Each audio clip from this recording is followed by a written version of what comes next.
I am? Yeah. In costume, this mustache is cool. All day today, before now, not great. Just wore it all the way here from St. Louis. Every truck stop I went in, I'm like, I'm not gonna hurt anybody. I gotta use the bathroom. Anything weird though. Hi. It's good to be here, first timer. Earlier this week, I celebrated my 2-year wedding anniversary. And that's kind of neat. Thank you for not clapping. I don't know if it's gonna last. 2 years is good so far. You guys can get a read on me, I get that. But like, here's the thing. A couple years ago we got married, obviously 2 years ago. And for our honeymoon, we went to San Antonio, Texas. Okay? Which sounds like we went down there because they have a thing there called the River Walk, which sounds like a mud hole. It is, but it's a nice mud hole with restaurants. Anyone been there? You have. It's nice. It's nicer than it sounds. Nod? He said, yeah. So, clearly I'm correct. But like, while we were down there, we decided to go on a ghost tour. Because sometimes you've got to waste $15. You guys, I don't believe in God. But ghosts, who knows? I like fun. I would not have spent my money on this tour. I spent all of our friends and family's money on this tour, okay? It was wedding money. That's not real money. We all know that. I found this tour online. It said it was the #1 rated ghost tour in San Antonio, and I'm sure they can't just say that. They can. They say whatever they want. It's crazy. Like, I pay $15 a piece, $30 total, $34 with fees for whatever reason, and we're supposed to meet at the Ripley's Believe It or Not building at 9 p.m. Okay? Ripley's Believe It or Not building, they close at 8. This is not a Ripley's affiliated tour. This is a lady with a website using their building for convenience. If you can believe it or not. Don't laugh at that joke, it's trash. God damn it. You know, I respected you guys till you laughed at that joke. I don't know about you anymore. It's not a good joke.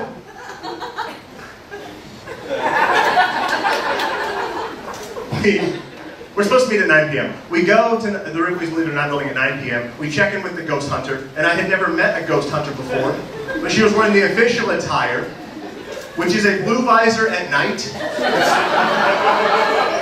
and a sweater with a pug on it. Yeah. That should have been the first clue this might not be the #1 rated tour.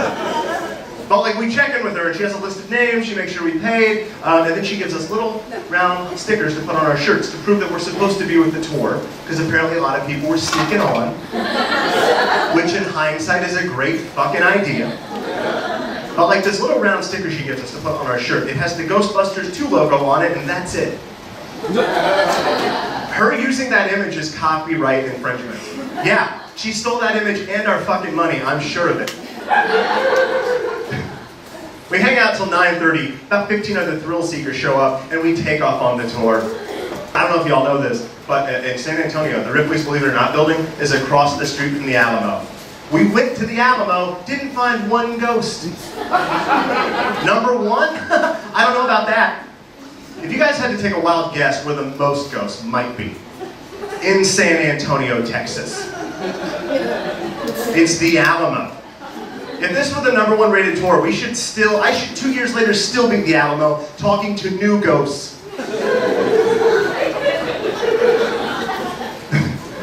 She's like, boy, this tour is getting pretty long. 2 years now, but the ghosts keep coming. No, like, if that tour were worth anything, we should have been able to talk to at least one old shitty racist ghost. Like, Texas ain't great today. I doubt I'd meet a ghost at the Alamo who's progressive. I'm glad we had a black president. Ooh, whoa, what? Weird. Didn't expect to meet you here. Progressive Alamo ghost. We take off on this tour and it turns into like this unofficial history of San Antonio that I don't believe is accurate. Because she would just point at stuff and say a thing. That's what a tour is. I know that. I'll give you an example. She pointed to a mall and said, see where that mall's at? That mall where it's at used to be an airplane hangar. Sometimes airplanes crash and then you've got ghosts. A lot of ghosts in the ocean. They don't talk about that, but there's many, many planes in the ocean, a lot of ghosts. They're like ice cubes out there, that's why it's so cold. Spirits are cold. I enjoy spending your money later. Just want to do a hotel. She said that hotel used to be a shoe factory. Many children died in there before child labor laws came into effect. I would hope it was before that. What kind of shoe factory they would be running otherwise.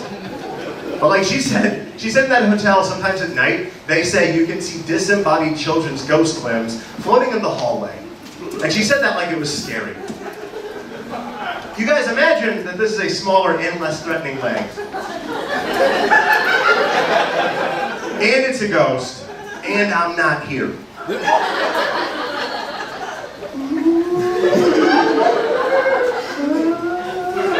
Are you scared? Are you fucking kidding? No, don't lie to me. You're not scared. A ghost is not scary when the solution to defeat it is to go. This is stupid. Oh no, another poltergeist! I got this. We're fine. Eventually she handed out ghost hunting equipment. First thing she handed out were these like divination rods. They're these little metal rods. They've been used for centuries to find portals to other worlds, water underground, and they can answer true-false questions incorrectly. It's very good. She said, hold it out in front of you, ask it a true-false question. It goes left, it's true, it goes right, it's false. I said, my name is Eric Brown, and it said false. And I said, what an amazing way to harness the power of the afterlife. This is really something. Then she handed out like these heat laser guns. Like it had a red laser, whatever it was aimed at, it would tell you the temperature of it. It wasn't like a ghost hunting laser gun. It was like a Home Depot laser gun. Like it looked like she got like a Home Depot gift card for Christmas. It was like, yeah, I could start a business on this. Number one. Number one. She said, aim the gun at the ground at 70 degrees. Aim it up at a building at 65 degrees. If you see a cold spike go through, that means a spirit went through the laser. Or wind.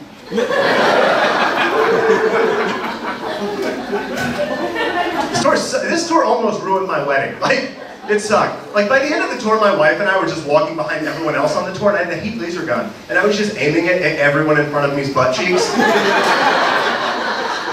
Like to see who had the warmest blood. And that's stupid. I know that's a dumb joke, but also it's fucking true, and that was the highlight of the tour. Like, look, I've debated I get bored a lot. I'm always bored. But like, I've debated at least twice now, buying a heat laser gun just to check butt temperatures in the world. Just for fun. Like, I almost left like a Google review. I was like, look, the tour's not much, but about 50 minutes in, they give you a gun, and then you can check butt temperatures, and that's hilarious. So do that. I have a son, he's 9, he knows I do comedy. He's starting to get into like joke writing and stuff. He wants to be like Dad, which is a shame, but like he's trying. And like, I do my best, but like he started to get into jokes. And like, his jokes started innocently enough when he was like 5, 6. I'd be like, they were like this, like here's this entry level joke thing. I'd be like, hey, let's go get some ice cream, that'll be cool. And he'd go, literally. That's the closest I've ever come to hitting him, to be honest. Like, you can't make those jokes or I'm not gonna talk to you. But like, he knows I do jokes, so he'll write jokes now. Like his first joke he actually wrote, Set Up Punch. I'll tell it to you right now. He said, what do you call a digital version of Dungeons and Dragons? And I said, I don't know what. And he said, DVD.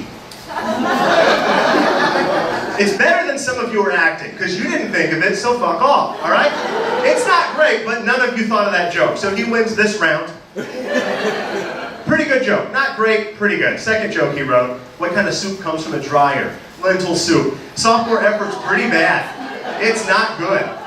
It's bad. He called me one day from his mom's phone and he said, I thought of a joke, I had to tell you right away. And I was like, well, what is it? Put him on speakerphone, my wife and I are hanging out, and he tells me the joke. He says, what do you call a cat that lives at the Taj Mahal? And I said, I don't know. And he said, domesticated. And I laughed, and my wife laughed, and we got off the phone. And about 2 days later, I told my wife, I was like, I don't get that joke. She's like, I don't get it either. I laughed because you laughed, and I didn't want to be embarrassed. And I was like, yeah, I don't know what happened. I don't get it. So like, next time I had him at my house, I said, hey, the Taj Mahal joke with the cat, domesticated. Explain that joke to me. I don't get it. And he said, oh, like domesticated cats, like domesticated, the Taj Mahal has domes. So I was like, oh, you fucked up the punchline. You should say domesticated. You're not a fucking comedian. Funny. Domesticated. That would be better, like you would have to say, the punchline, if your punchline is domesticated, you have to say, what kind of cat would live where they make pizza? And you say, domesticated. And it's still not good, but it makes sense. What you did to me on that phone. I hate bad comedy, but I love you. I love you more than I don't like bad jokes. And I laughed, I fake laughed, and I never do that. And you put me in such an awkward position where I'm a comedian, and my friends are funny, and I'm funny, and I had to laugh at your joke because I want to be encouraging, but you kind of fucked me, man. Just learn to do punchlines if you're gonna try, okay? Enjoy the rest of the show, bye!